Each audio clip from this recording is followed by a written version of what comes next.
ചന്ദ്രശേഖർ സംസ്ഥാന പോലീസ് മേധാവിയായി ചുമതലയേറ്റു. ADGP H. വെങ്കടേഷ് ബാറ്റൺ കൈമാറി. റവാഡയുടെ ആദ്യ ഔദ്യോഗിക പരിപാടി മുഖ്യമന്ത്രിക്കൊപ്പം കണ്ണൂരിൽ.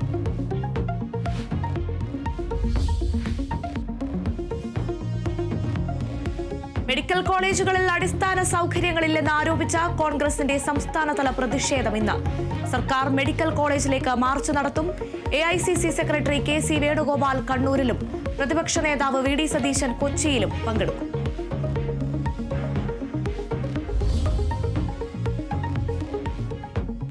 മുൻ മുഖ്യമന്ത്രി VS അച്യുതാനന്ദന്റെ ആരോഗ്യനില അതീവ ഗുരുതരം. രക്തസമ്മർദ്ദവും വൃക്കകളുടെ പ്രവർത്തനവും സാധാരണ നിലയിലായില്ല. നിലവിലെ ചികിത്സ തുടരാൻ വിദഗ്ധ സംഘത്തിന്റെ നിർദ്ദേശം.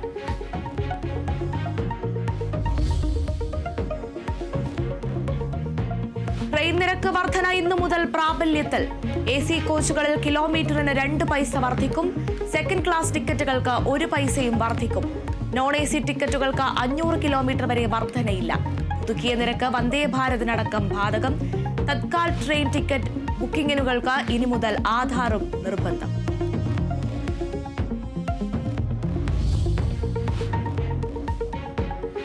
പ്രധാനമന്ത്രി നരേന്ദ്രമോദിയുടെ വിദേശ പര്യടനം നാളെ മുതൽ. 8 ദിവസത്തെ പര്യടനത്തിൽ സന്ദർശിക്കുക 6 രാജ്യങ്ങൾ.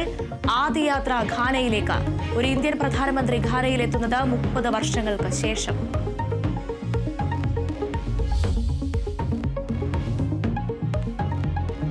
സിറിയക്കെതിരായ ഉപരോധം അവസാനിപ്പിച്ച് US.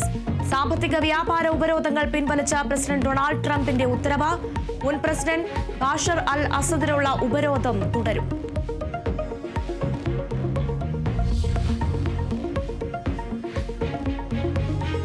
കൊൽക്കത്ത ലോ കോളേജിലെ കൂട്ടബലാത്സംഗ കേസിൽ പ്രതികൾ യുവതിയെ ഉപദ്രവിക്കാൻ ഗൂഢാലോചന നടത്തിയതായി പോലീസ്. പെൺകുട്ടിയെ കോളേജിലെത്തിയ ആദ്യ ദിനം മുതൽ മുഖ്യപ്രതി മനോജിത് മിശ്ര ലക്ഷ്യമിട്ടിരുന്നതായും പോലീസ്. പ്രതികൾ മറ്റ് വിദ്യാർത്ഥികളോടും മോശമായി പെരുമാറി. പീഡന ദൃശ്യങ്ങൾ മറ്റാർക്കെങ്കിലും കൈമാറിയിട്ടുണ്ടോ എന്നതിൽ അന്വേഷണം.